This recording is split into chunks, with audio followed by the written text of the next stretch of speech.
The winter rain pounded against the windows of Pine Valley High School as students rushed to their cars in the parking lot. 17-year-old Lily Chen lingered behind, carefully packing her debate notes into her worn backpack. The regional debate championship had run late, but Lily's hard work had paid off. Her team had won first place, largely thanks to her closing argument on medical ethics. "You crushed it today," said Mr. Torres, the debate coach, as he locked up the classroom. "That final rebuttal was brilliant. You've got a real gift, Lily." Lily smiled, tucking a strand of long black hair behind her ear. "Thanks, I just wish my parents could have been here. They're working tonight? Mom's on a double shift at the hospital and Dad's handling the evening rush at the restaurant." Lily shrugged, trying to hide her disappointment. "It's fine. I took videos to show them later." Her parents had immigrated from Taiwan 12 years ago before Lily started kindergarten. They worked relentless hours, her mother as a nurse's aide and her father running a small family restaurant, to build a life in America and save for Lily's college education. Their absence at her competitions had become a normal part of life, but the ache never fully disappeared. "Need a ride home?" Mr. Torres asked, glancing at the downpour outside. "No thanks. I brought my car." Lily zipped up her jacket. "It's not far and I've driven in worse." The teacher nodded, but his expression remained concerned. "Text your parents when you get home, okay? This weather's nasty." "Will do," Lily promised, pulling her hood up as she stepped into the rain. The parking lot had emptied quickly after the event, leaving just a few scattered cars. Lily's second-hand Honda, a 16th birthday present her parents had saved 3 years to afford, waited at the far end. She dashed through puddles, eager to get home and tell her parents about her victory, even if it would have to be over a late-night snack when they returned from work. Inside her car, Lily cranked the heater and wiped raindrops from her face. She pulled out her phone to text her mother, a simple, "Heading home now, we won," before backing out of the parking space. The highway was mostly empty as Lily drove through the storm. Windshield wipers worked furiously against the downpour, and she leaned forward, squinting to see through the glass. The radio played softly in the background, a pop song she hummed along to without really thinking. Her mind wandered to college applications. With graduation just months away, the pressure was mounting. Her parents had sacrificed so much for her education, working extra shifts and saving every penny. The debate win today would look good on her applications, especially for the pre-med program she was aiming for. Lost in thought, Lily almost missed her exit. She turned the steering wheel a bit too quickly, then corrected as the tires skidded slightly on the wet pavement. "Focus," she muttered to herself, turning down the radio. The back roads to her neighborhood were darker, with fewer streetlights to guide the way. Rain hammered against the roof of her car, creating a deafening drumbeat that made it hard to think. The headlights barely cut through the darkness and sheets of water. As Lily rounded a bend, her headlights illuminated a pair of bright lights heading directly toward her. A large pickup truck had drifted across the center line, moving fast, too fast for the conditions. Time slowed. Lily's hands gripped the steering wheel as she swerved right, desperately trying to avoid collision. She felt the car hydroplane, tires losing contact with the road. Her training from driver's ed echoed in her mind. Don't slam the brakes, turn into the skid. But there wasn't enough time or space. The impact came with a deafening crash of metal and breaking glass. Lily felt herself thrown forward, then snapped back as her seatbelt caught her. The airbag deployed with explosive force, slamming into her face and chest. Pain shot through her body as the car spun, rolling once before coming to rest in the ditch beside the road. Then silence, broken only by the hiss of the damaged engine and the relentless drumming of rain. Lily tried to move, to call for help, but her body wouldn't respond. A warm trickle of blood ran down her face. Through the shattered window, she could see the other driver stumbling from his truck, phone in hand, mouth open in what must have been a scream she couldn't hear. Darkness crept in from the edges of her vision as sirens wailed in the distance. Her last conscious thought was of her parents, waiting for a text message that would never arrive. The emergency response team worked quickly, cutting through twisted metal to reach Lily. Paramedics stabilized her neck and spine before carefully extracting her from the wreckage. Female teenager, multiple trauma unresponsive, called out a paramedic to the awaiting ambulance team. BP dropping, possible internal bleeding. Rain continued to pour as they loaded Lily into the ambulance. Red and blue lights reflected off puddles and wet pavement, creating an eerie light show for the growing number of onlookers who had stopped their cars to watch. "Someone called her parents?" asked a police officer holding Lily's recovered backpack and phone. "Working on it," another officer replied. "Her ID says Lily Chen. We're trying to reach them now." Miles away in the bustling emergency room of County General Hospital, Nurse Grace Chen checked her phone during a rare, quiet moment. The text from her daughter showed on the screen. "Heading home now. We won." Grace smiled, typing back a quick congratulations.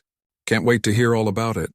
She had no way of knowing that her daughter wouldn't see the message, or that in 20 minutes, her world would shatter when a colleague would rush over, face pale, to tell her that her daughter was being brought in with life-threatening injuries. The ambulance arrived with sirens blaring. The trauma team was ready, having been alerted to the incoming critical patient. What they weren't prepared for was the heart-wrenching scream from Nurse Chen as she recognized her daughter on the gurney. "That's my baby. That's Lily," she cried, rushing forward only to be held back by the charge nurse. "Grace, you can't be in there," the nurse said firmly but gently. "Let the team work. I'm calling your husband now."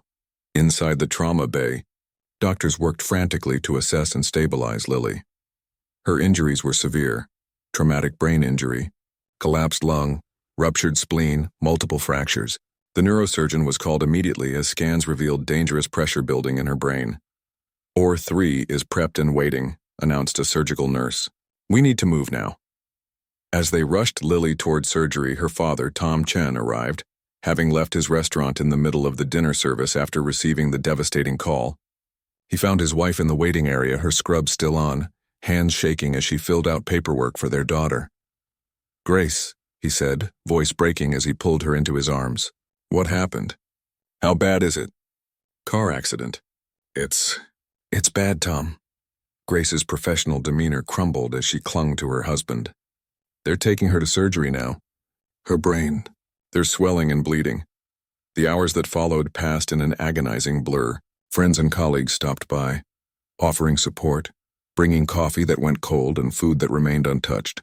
The waiting room filled with Lily's debate teammates and their parents, all shocked by the sudden tragedy that had befallen their champion. When the neurosurgeon finally appeared, his face told them everything before he spoke a single word.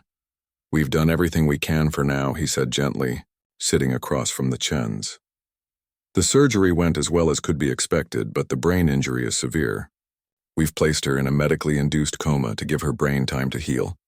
But I need to be honest with you, we don't know when or if she'll wake up." Grace, who had seen countless families receive similar news in her years as a nurse, found herself on the other side of that terrible conversation. "What are her chances?" she asked, her professional training allowing her to form the words her heart didn't want to hear. "It's too early to say for certain," the doctor replied. "The next 72 hours will be critical. She's young and was healthy before the accident, which works in her favor." Tom, less familiar with medical terminology but understanding enough, asked the question that mattered most to him. "Can we see her?" "She's being moved to the intensive care unit. Once she's settled, you can go in. She'll be connected to a lot of equipment: ventilator, monitors, ICP probe to measure the pressure in her brain. It might be overwhelming, but talk to her. Some research suggests coma patients may still be able to hear." The first sight of their daughter in the ICU was a shock despite the doctor's warnings. Lily, usually so vibrant and full of life, lay motionless among a tangle of tubes and wires. Her head was partially shaved and bandaged from the surgery. Bruises bloomed across the visible parts of her face and arms. Grace approached first, years of medical training giving her the strength to move forward when every maternal instinct wanted to collapse in grief. She took Lily's hand, careful not to disturb the IV lines. "We're here, sweetheart," she whispered. "Mom and Dad are right here. You just rest and heal, okay? We'll be waiting for you." Tom stood on the other side of the bed, tears streaming down his face as he gently touched his daughter's hair. He spoke to her in Mandarin, soft words of love and encouragement that flowed more naturally in his native tongue. As day turned to night and back to day again, the Chens established a rotation, never leaving Lily alone.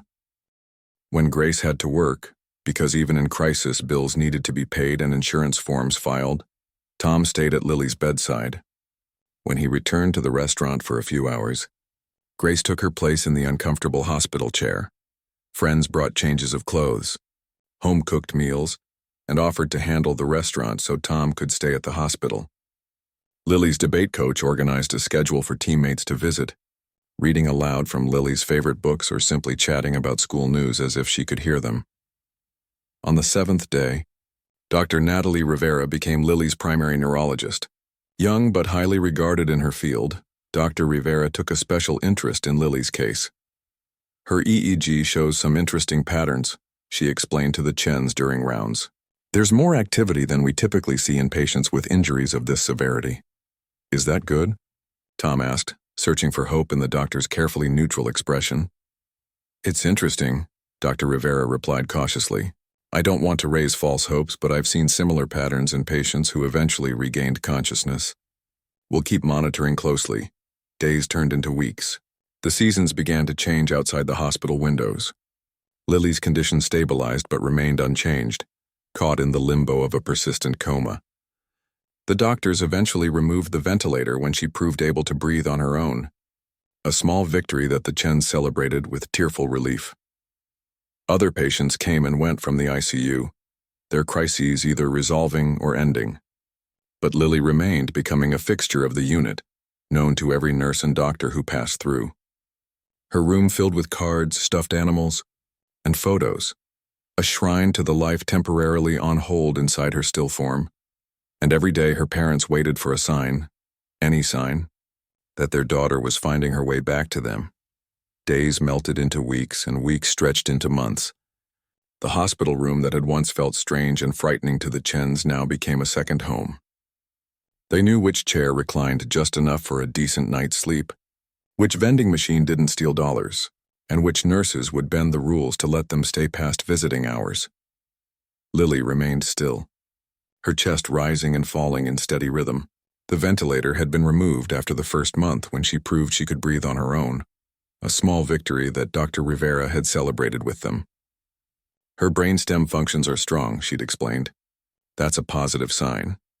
Grace had taken a leave of absence from her nursing job after the first 6 weeks, when it became clear that Lily's condition wasn't going to resolve quickly. The hospital administration had been understanding. Many of the staff knew Grace personally, and had watched Lily grow up through photos on her mother's phone. Tom kept the restaurant, running with the help of his cousin who had flown in from Taiwan. The business suffered without Tom's full attention, but regular customers ordered takeout more frequently than before, their way of supporting the family through crisis. I brought fresh clothes, Tom said one Tuesday morning, setting down a small duffel bag in Lily's hospital room. He kissed his wife's forehead, noticing the new strands of gray hair that hadn't been there 3 months ago. Any changes? Grace shook her head, looking up from the medical journal she'd been reading. Since Lily's accident, she'd immersed herself in neurological research, reading everything she could find about traumatic brain injuries and coma recovery. Dr. Rivera ordered new scans yesterday. She said she'll come by this afternoon to discuss them. Grace stretched, her back stiff from another night in the hospital chair. The night nurse said Lily's hand twitched around 3 a.m. I tried not to get too excited, could have been just a reflex. Tom nodded, understanding the delicate balance between hope and reality they now lived in. He pulled up the other chair beside Lily's bed and took her hand, thin and pale after months without movement. Good morning, little flower, he said softly in Mandarin, the nickname he'd given her as a baby. Dad's here. Mom's here too. We're not going anywhere. It had become their ritual, talking to Lily as if she could hear them, sharing news about friends, family, even mundane details about the weather or hospital gossip. Dr. Rivera encouraged this, explaining that some coma patients reported later they could hear conversations around them, even if they couldn't respond. Her debate coach stopped by yesterday, Grace said, sorting through a stack of cards on the windowsill. They dedicated their win at nationals to her, brought her the trophy and everything. She pointed to a gleaming cup now sitting among the collection of stuffed animals and photos. Tom smiled sadly. She would have been captain this year. Will be, Grace corrected firmly. She will be captain when she goes back. Tom didn't argue. After 22 years of marriage, he knew when his wife needed to believe something with absolute certainty. even when the doctors spoke in careful terms of if rather than when. The day nurse, Penny, bustled in with her usual cheerful energy. "Morning, Chens. How's our girl today?" She moved efficiently around the bed, checking Lily's vitals and IV lines. Blood pressure's good. Temperature normal. Penny had been assigned to Lily since the beginning and had grown attached to the family. She often brought small treats for the parents. Homemade cookies or fresh coffee from the cafe across the street, instead of the burnt hospital brew. "I brought something new today," Penny said, pulling a small bottle from her scrubs pocket. "Lavender oil. My sister's a physical therapist, and she says aromatherapy sometimes helps stimulate coma patients. Thought we could try it during this morning's physical therapy session." Grace nodded eagerly. "I've read studies about that. Some patients responded to familiar scents before other stimuli." "Worth a shot," Tom agreed, willing to try anything that might bring their daughter back. The physical therapist arrived an hour later. These daily sessions were crucial to prevent muscle atrophy and joint problems in Lily's immobile body. The therapist gently moved her limbs through their range of motion, while Penny wafted the lavender scent near Lily's nose. "I'm going to grab lunch from the cafeteria," Tom said when they finished. "Want anything, Grace?" "Just a salad, thanks." She rarely left Lily's side for more than bathroom breaks or quick showers in the family waiting room. The few times she'd gone home to sleep in her own bed, the hospital had called with some minor change in Lily's condition, and she'd rushed back, heart pounding with both hope and fear. When Tom returned with food, he found Dr. Rivera in the room, examining the latest brain scans displayed on her tablet. The young neurologist had a reputation for brilliance matched only by her compassion. In her early 30s, with curly hair often escaping its ponytail, she reminded Grace of Lily, the same intensity, the same quick mind. "Mr. Chen, good timing," Dr. Rivera said, looking up with a smile that seemed cautiously optimistic. "I was just showing these new scans to your wife." "Good news?" Tom asked, setting down the cafeteria trays. "Interesting news," the doctor replied. A phrase they'd learned was her way of being hopeful without making promises. "We're seeing increased activity in several regions of Lily's brain that had been quiet before." She turned the tablet so Tom could see, though the colorful images meant little to him. "The blue areas from last month's scan have more yellow now, which indicates higher metabolic activity. Her brain is doing more work, especially in regions associated with hearing and language processing." "She can hear us?" Grace asked, squeezing Lily's hand tighter. "It's possible," Dr. Rivera said carefully. "At minimum, her brain is processing auditory input more actively than before. That's why it's so important to keep talking to her, playing her favorite music, reading those books her friends bring." Tom fought back tears. What does it mean for her waking up? The question they asked at every meeting, and one Dr. Rivera never answered directly. Today was no different.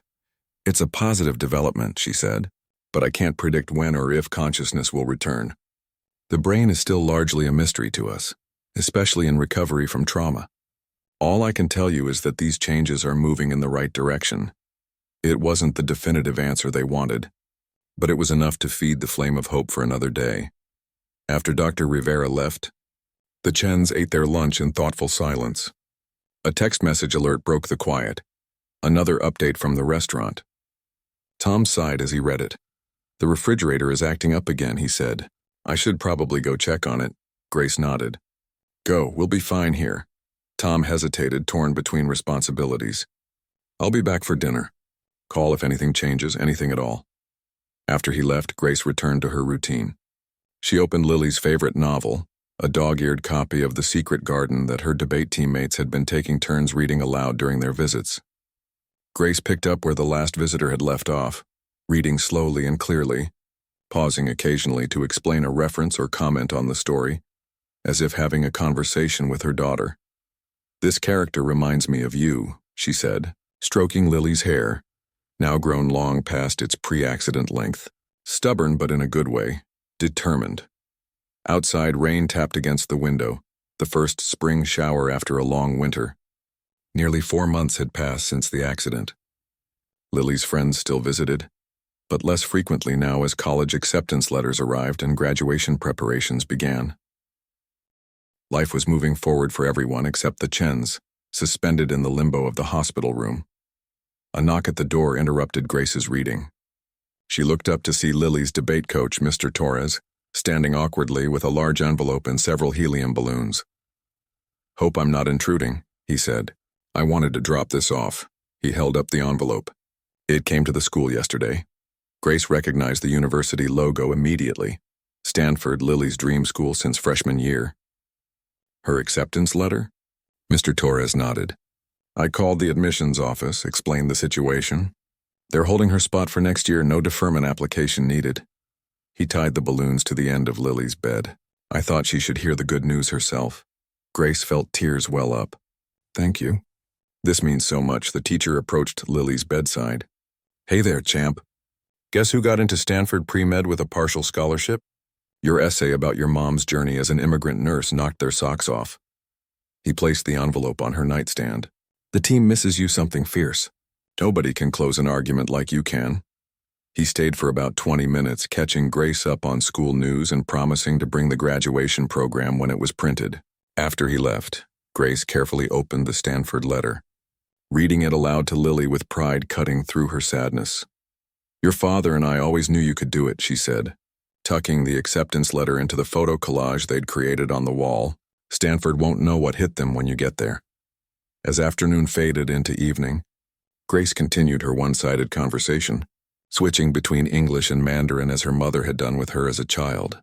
She told stories from Lily's childhood, reminisced about family trips to Taiwan, and shared gossip from the hospital where she worked. The night nurse, Miguel, came in to check vitals and administer evening medications. "Any plans for the weekend?" he asked kindly, knowing that the Chens rarely left the hospital.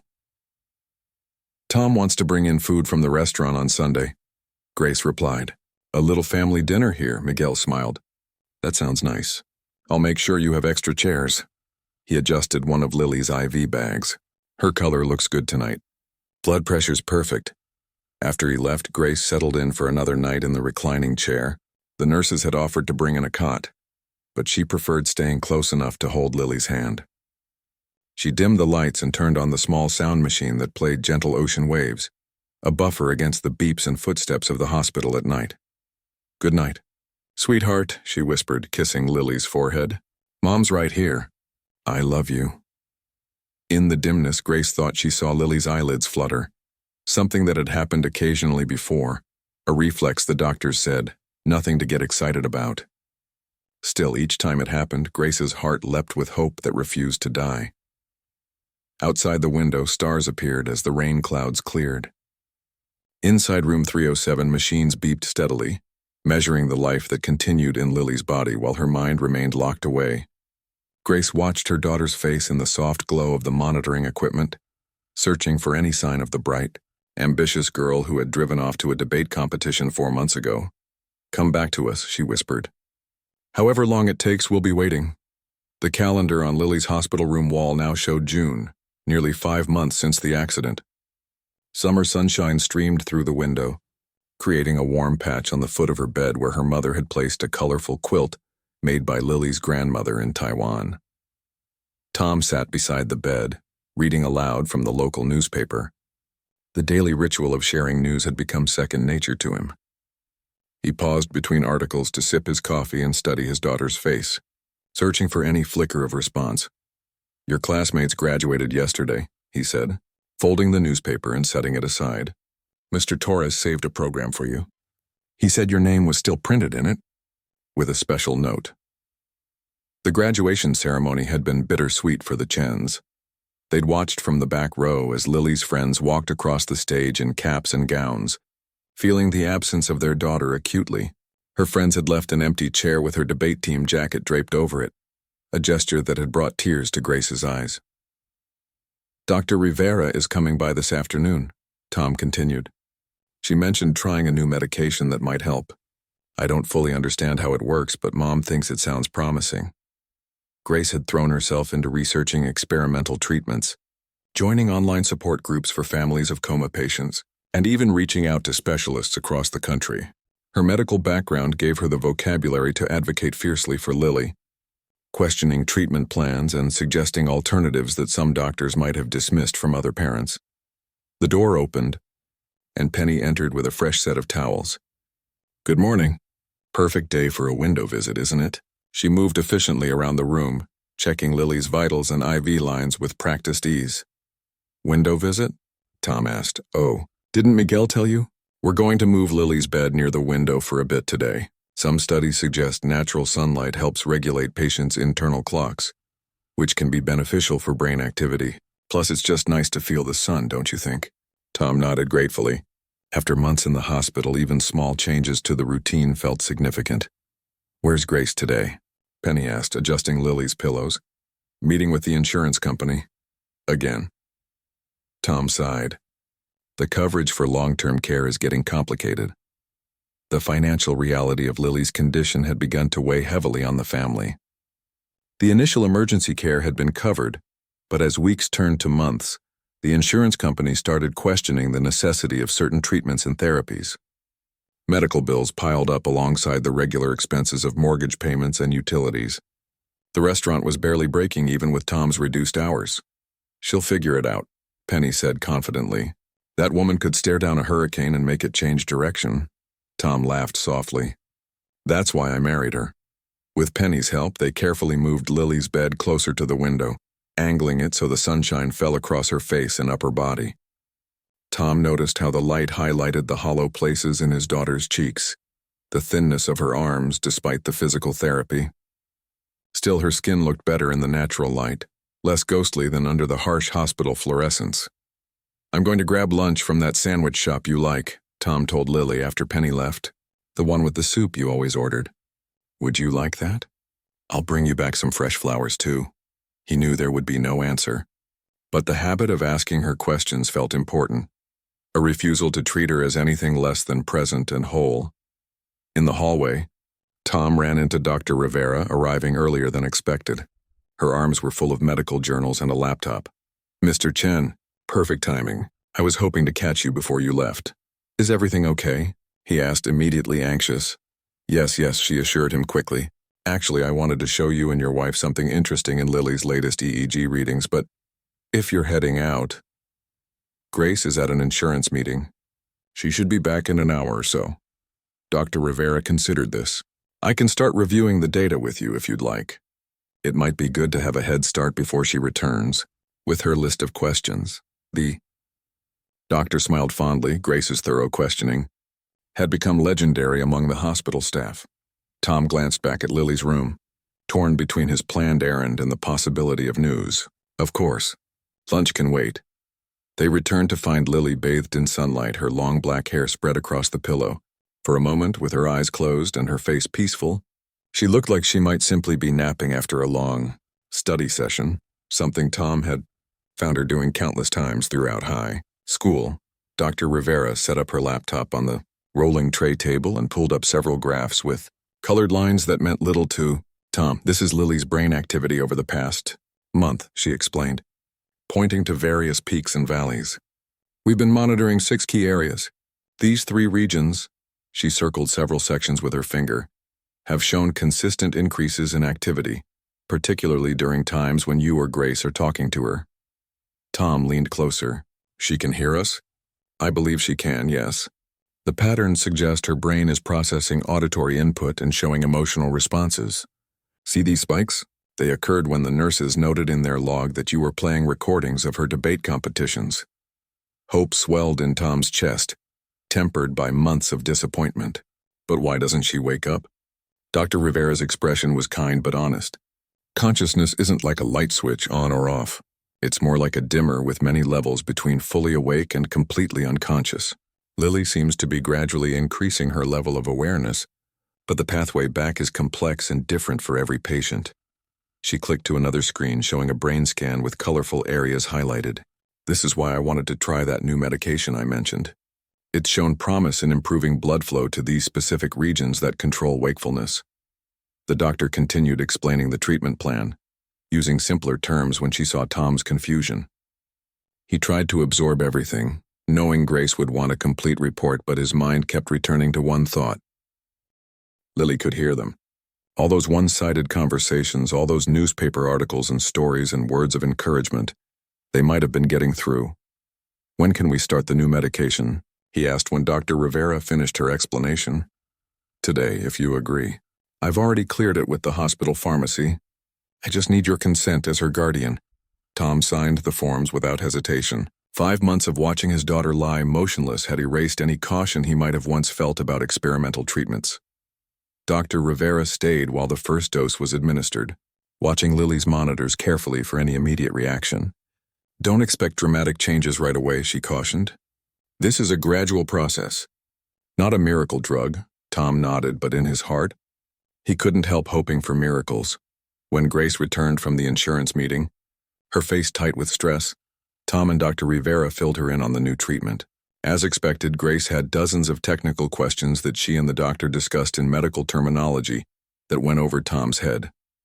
I should get back to my other patients, Dr. Rivera said eventually, gathering her materials. I'll check in again this evening. Remember, patience is key with this treatment. After she left, Grace collapsed into the chair beside Lily's bed, exhaustion evident in the slump of her shoulders. How did it go with the insurance? Tom asked, bringing her a cup of water. They're being difficult, questioning whether the cognitive stimulation therapy is medically necessary at this point. She made air quotes around the phrase, anger flashing in her eyes. As if helping her brain heal isn't necessary, Tom placed a hand on her shoulder. We'll figure it out. We always do. Grace nodded, then noticed the bed's new position, the window. That was a good idea. Penny suggested it. Something about circadian rhythms.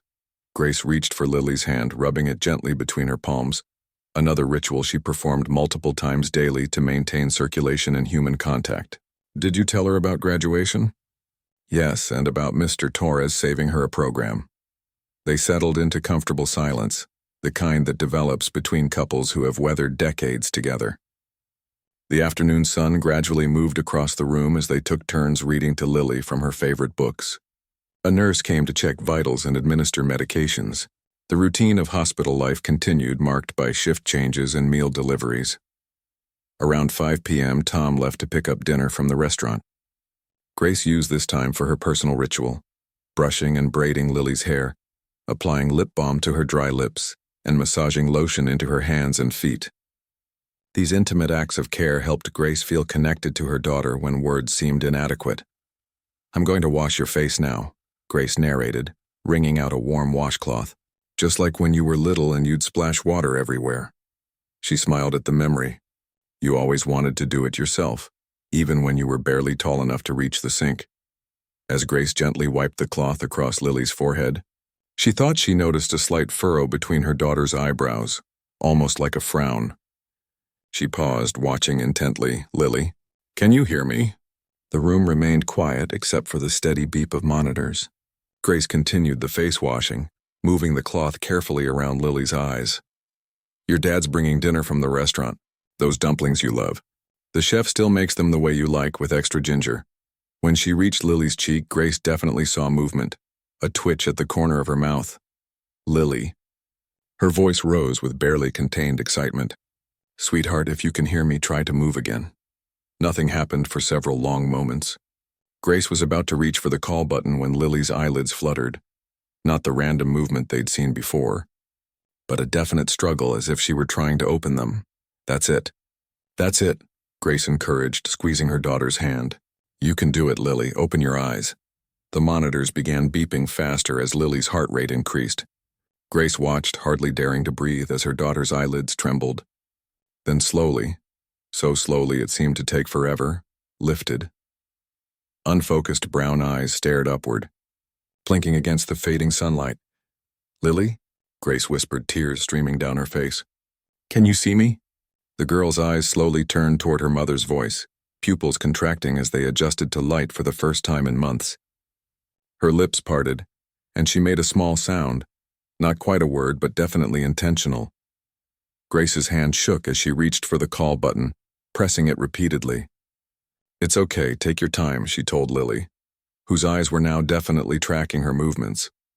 Mom's right here. You're safe. When the nurse rushed in, Grace was laughing and crying at once. She's awake. Her eyes are open. The room quickly filled with medical staff. Dr. Rivera arrived moments later, breathless from running down the hall.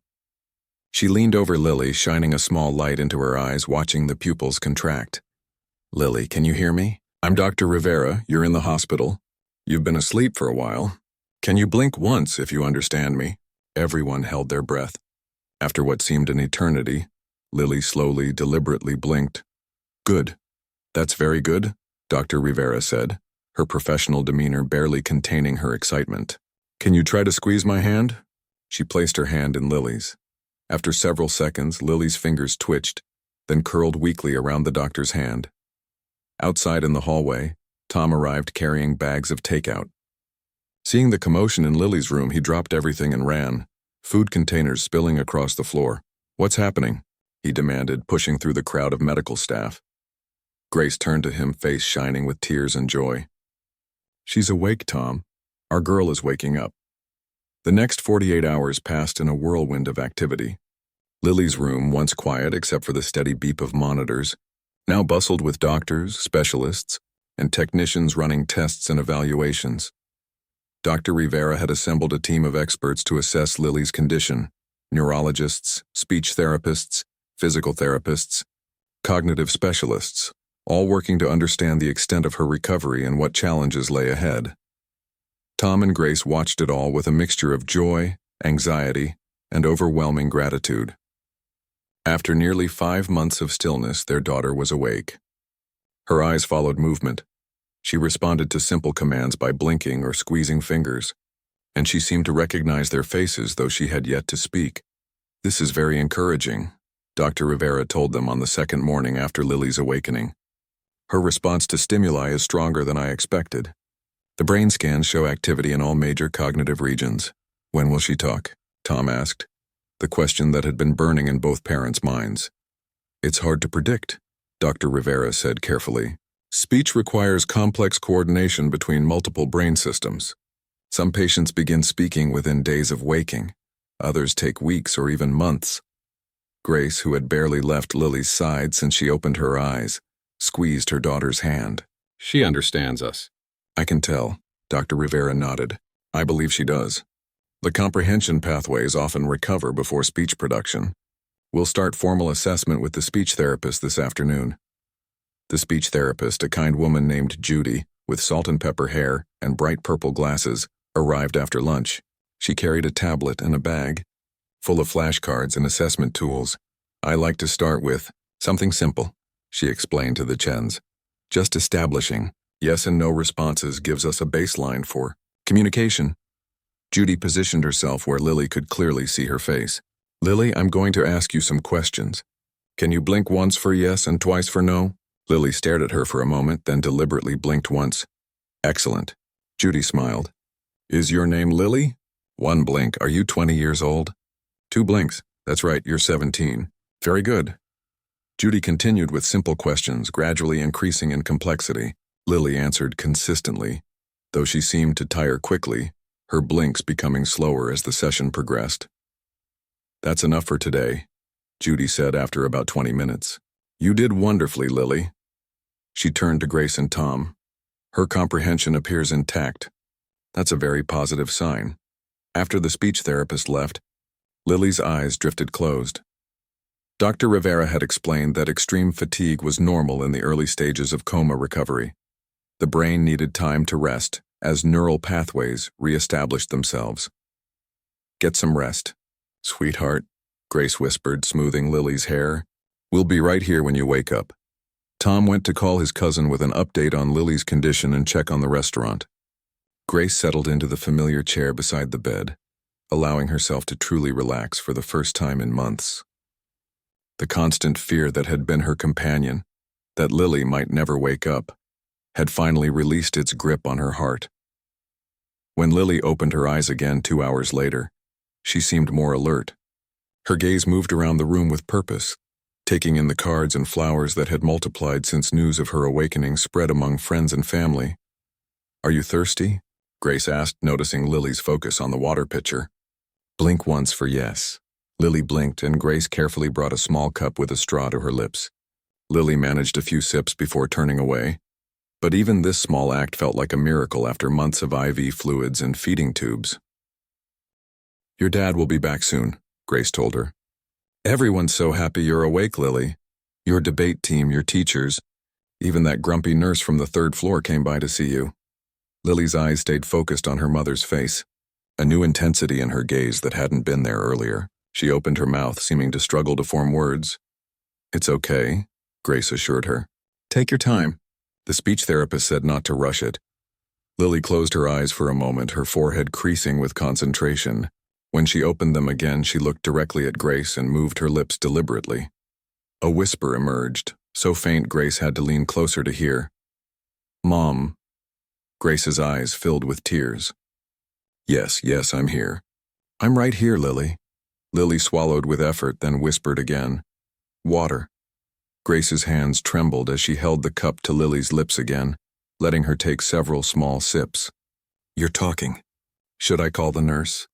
"Dr. Rivera will want to know." Lily gave a tiny shake of her head. She seemed to be gathering strength, her eyes now alert and focused in a way they hadn't been before. Her lips moved again, forming words with visible effort. "Listen," she whispered. "Important." Grace set down the water cup and took Lily's hand. "I'm listening, sweetheart." "What is it?" Lily's next words came slowly, each one requiring tremendous effort. "Girl. Danger. Basement." Grace's brow furrowed in confusion. "What girl? I don't understand." Lily's face showed frustration as she struggled to communicate. "Saw her while sleeping." Her voice was barely audible, but the urgency in her eyes was unmistakable. "Address. Need help." A chill ran down Grace's spine. Was Lily confused? Hallucinating? Dr. Rivera had warned that disorientation was common after prolonged coma, that patients might have trouble separating dreams from reality. "Lily, you've been asleep for a long time," Grace explained gently. "Almost 5 months. You were in an accident, remember?" Lily nodded weakly, then whispered, "Know that." "But saw things?" "While away." Her breathing quickened with frustration at her inability to express herself clearly. Not dream. Real. Before Grace could respond, the door opened and Tom returned, followed by Dr. Rivera making her afternoon rounds. Lily's eyes moved to the doctor and a look of relief crossed her face. "Dr. Rivera," Grace said, standing. "Lily speaking."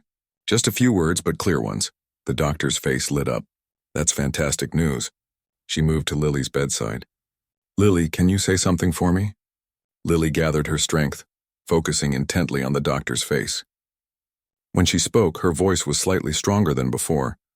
Determination overriding weakness. 412 Oakwood Street, basement, girl trapped. Dr. Rivera blinked in surprise, clearly not expecting those particular words. "I'm sorry?" "Please," Lily continued, each word a struggle but delivered with unmistakable urgency. "Check there. Girl needs help. Saw her when I was away." Tom and Grace exchanged confused glances. "Dr. Rivera?" Grace said quietly. "Is this normal?" Confusion about what happened during the coma? Dr. Rivera studied Lily thoughtfully. "Many patients report unusual experiences during coma. Dreams, memories, sometimes things that feel very real to them." She turned back to Lily. "Lily, do you know where you are right now?" "Hospital," Lily whispered. "Had accident. Car crash. Rainy night." "That's right," the doctor confirmed, seeming relieved. "And do you know how long you've been here?" Mom said. 5 months, Dr. Rivera nodded. "Your cognitive orientation seems intact." "That's excellent." She made a note on her tablet. "Can you tell me more about what you mentioned? About a girl?" Lily's eyes filled with tears of frustration. "Hard to explain, but real, please. 412 Oakwood Street. Check basement. Not safe." The intensity of Lily's plea was unsettling. Dr. Rivera glanced at the monitors, noting Lily's elevated heart rate and blood pressure. "Let's take a step back. You don't want to overexert yourself on your first day communicating." But Lily became more agitated, weakly shaking her head. "No time, she's scared. Dark place. Man with scar." Her breathing grew labored with effort and emotion. "Please call police now." Dr. Rivera looked concerned at Lily's increasing distress. "Lily, I need you to try to stay calm. Your body is still recovering and—" "Promise," Lily interrupted, her voice cracking. "Promise you'll check. Then I'll rest." Something in Lily's eyes, a clarity and certainty that transcended her physical weakness, made Dr. Rivera pause. She studied the girl's face for a long moment, then nodded slowly.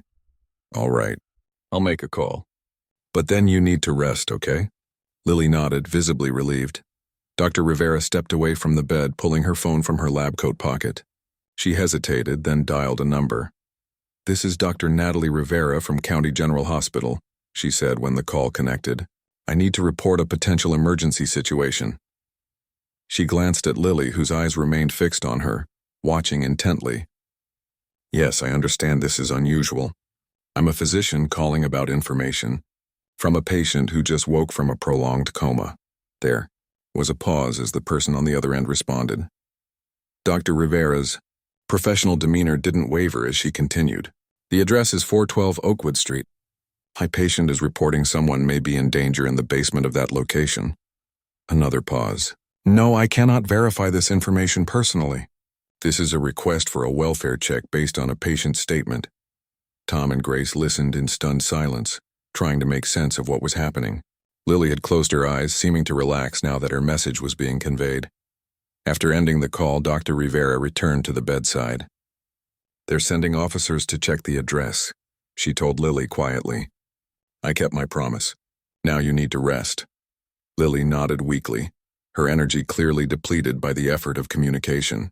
Within minutes, she had drifted back to sleep, the monitors showing her heart rate and blood pressure returning to normal ranges. "What was that about?"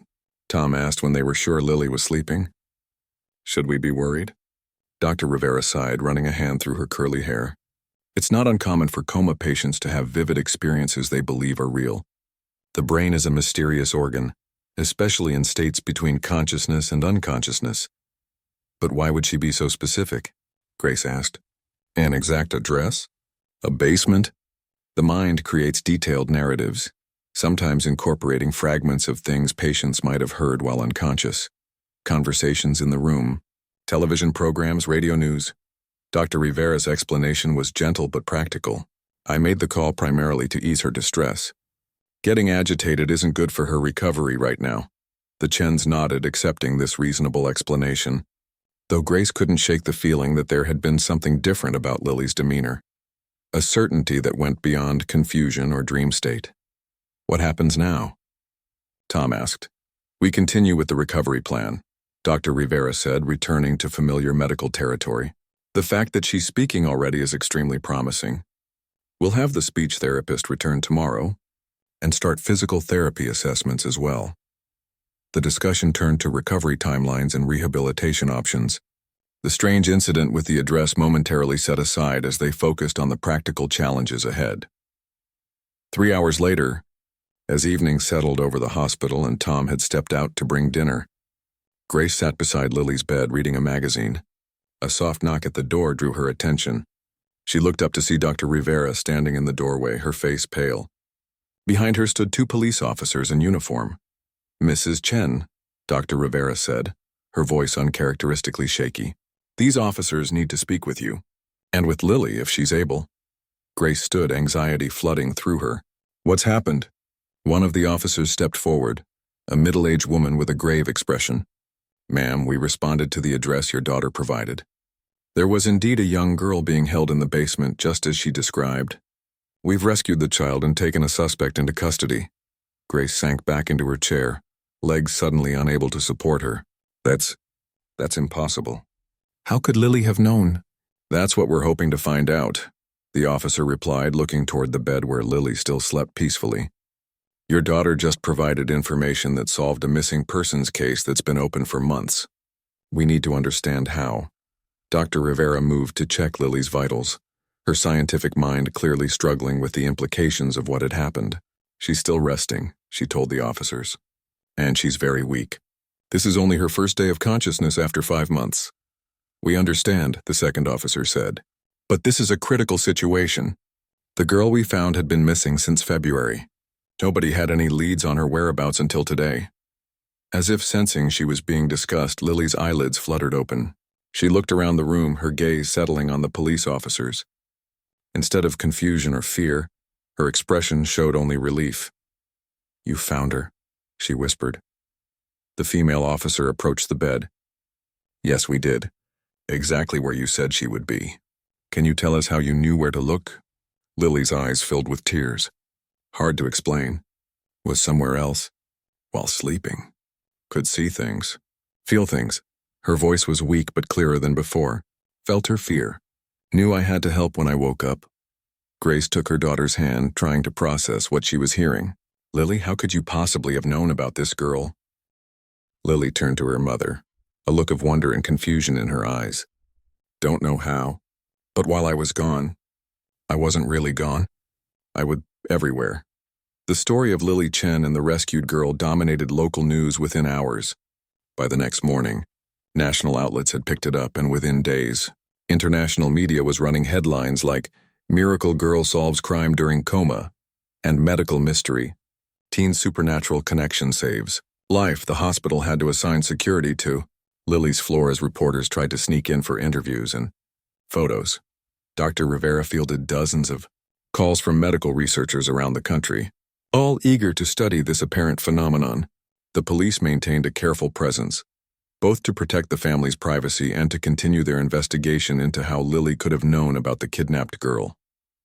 Through it all, Lily herself remained focused on her recovery.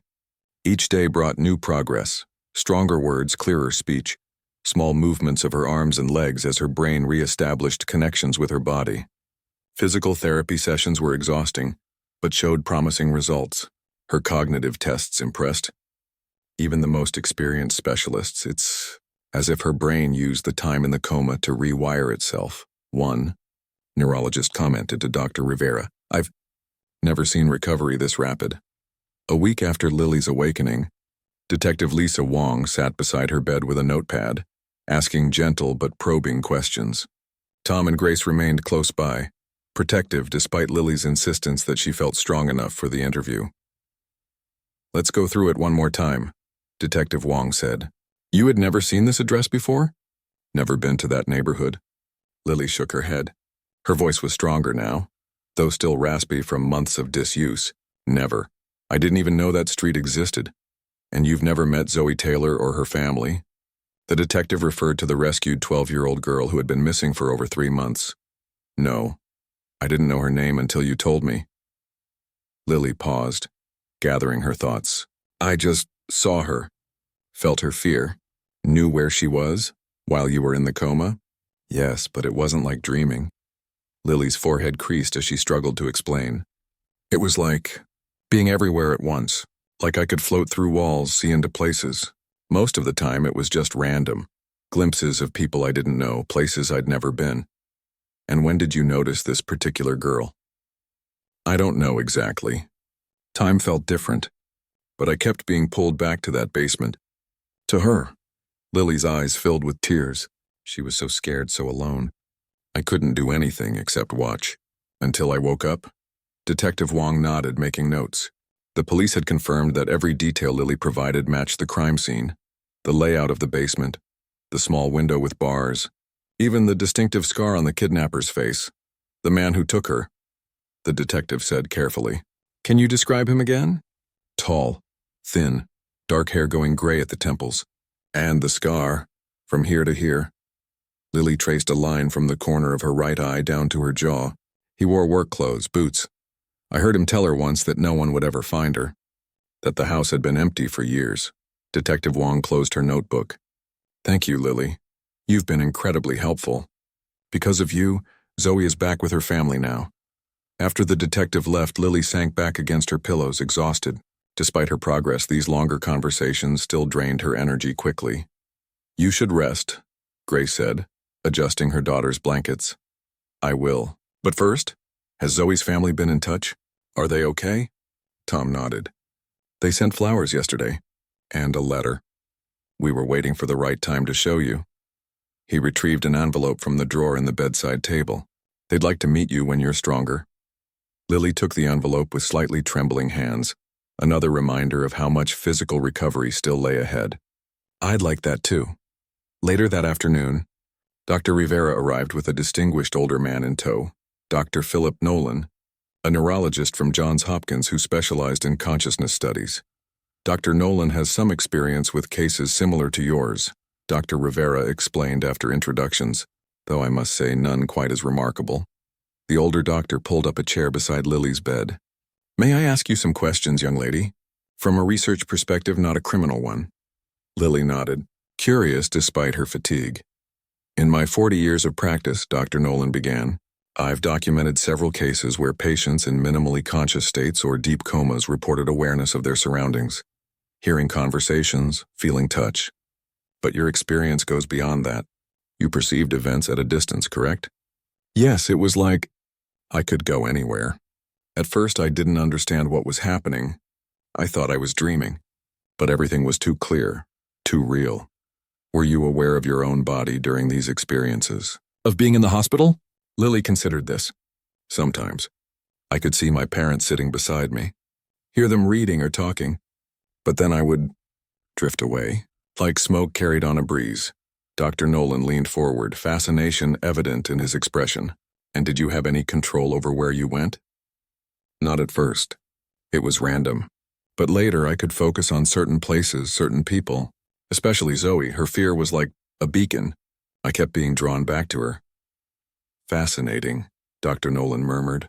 There are theories in quantum physics about consciousness existing outside the physical brain. That what we perceive as mind might actually be connected to a larger field of awareness. Your experience could be groundbreaking evidence for these models.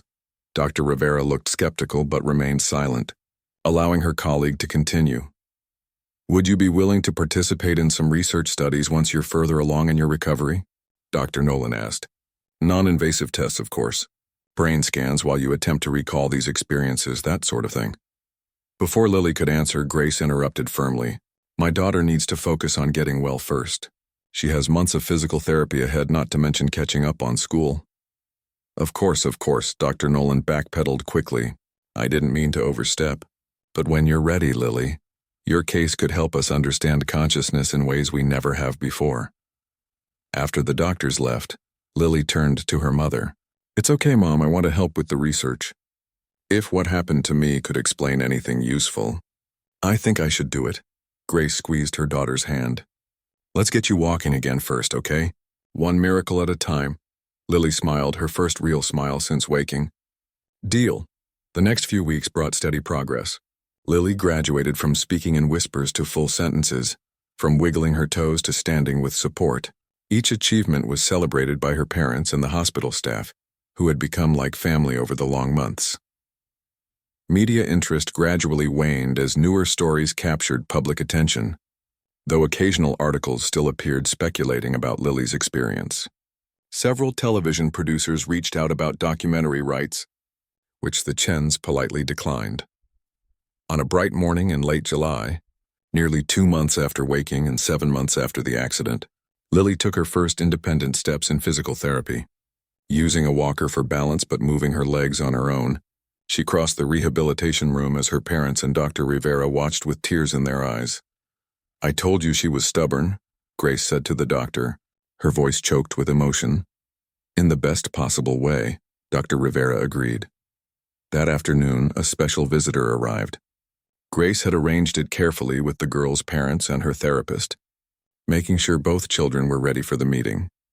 12-year-old Zoe Taylor entered Lily's room shyly, staying close to her mother's side. She was small for her age, with freckles across her nose and red hair pulled back in a ponytail. Though the shadows under her eyes spoke of ongoing trauma, her steps were steady and her gaze direct. Hi, she said softly. You're Lily. Lily nodded from her wheelchair. And you're Zoe. I'm really glad to meet you. The adult stepped back, giving the girl space while remaining nearby. My mom says you're the one who told them where to find me, Zoe said. How did you know? Lily considered her answer carefully. It's hard to explain. I was in a coma after a car accident, and while I was asleep, something strange happened. I could see places, people, and I saw you. Zoe studied her with the directness that only children can manage. Were you like a guardian angel? Lily smiled. I don't know what I was. I just knew you needed help. I prayed every night for someone to find me, Zoe said matter-of-factly. Maybe you heard me somehow. Maybe I did. The girls talked quietly for almost an hour, sharing experiences that no one else could truly understand, the strange, disorienting sense of time passing differently, the frustration of not being able to communicate, the slow process of healing afterward. Though their traumas were different, A unique bond formed between them. Before leaving, Zoe placed a small handmade bracelet on Lily's wrist. My therapist helped me make this. It's a friendship bracelet, so you can remember that you saved me. Lily touched the colorful threads. I'll wear it every day. After Zoe and her mother left, Lily sat quietly, lost in thought. Tom and Grace exchanged glances, sensing their daughter needed space to process the emotional meeting. I've been thinking, Lily finally said, about Stanford, about becoming a doctor. That's still the plan, isn't it? Tom asked. Your spot is being held for next year. Lily shook her head slowly. I think I want something different now. What happened to me to Zoe? It made me realize there's so much we don't understand about the mind, about consciousness. What are you thinking? Grace asked. Neuroscience research. Dr. Nolan mentioned a special program at Johns Hopkins that combines neurology with quantum physics. I want to understand what happened to me, why I could see Zoe when no one else could. Her parents nodded, recognizing the determination in their daughter's eyes, the same fierce focus that had helped her excel in debate competitions and would now drive her recovery. 1 year later, Lily walked across the stage at her delayed high school graduation. Her gait was still slightly uneven, but she had long since abandoned the walker and even the cane her physical therapist had recommended. In the audience, her parents sat beside Dr. Rivera, and a few rows back, Zoe and her family. After the ceremony, a reporter who had followed Lily's story approached for a quick comment. What's next for you, Lily? And have you had any more unusual experiences since waking up? Lily smiled. Johns Hopkins in the fall. I'll be studying neuroscience with a focus on consciousness research. She paused before answering the second question. No more floating around while I'm asleep, if that's what you mean. But I think differently about everything, really. About what connects us, about the nature of awareness. The reporter looked slightly disappointed at the lack of supernatural drama. Any message for people who followed your story? Lily considered this, twisting the now faded friendship bracelet on her wrist. Just that there's more to us than we understand. More connections between us than we can see.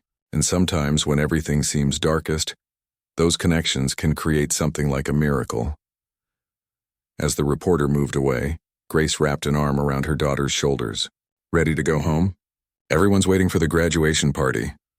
Lily nodded, looking around at the familiar school grounds, the friends and teachers who had supported her journey, and the clear blue sky above. After months in darkness, after existing somehow between worlds, after fighting her way back to life and helping save another in the process, she felt fully present in this moment, in this body, in this life that had taken such an unexpected turn. Yes, she said simply, I'm ready.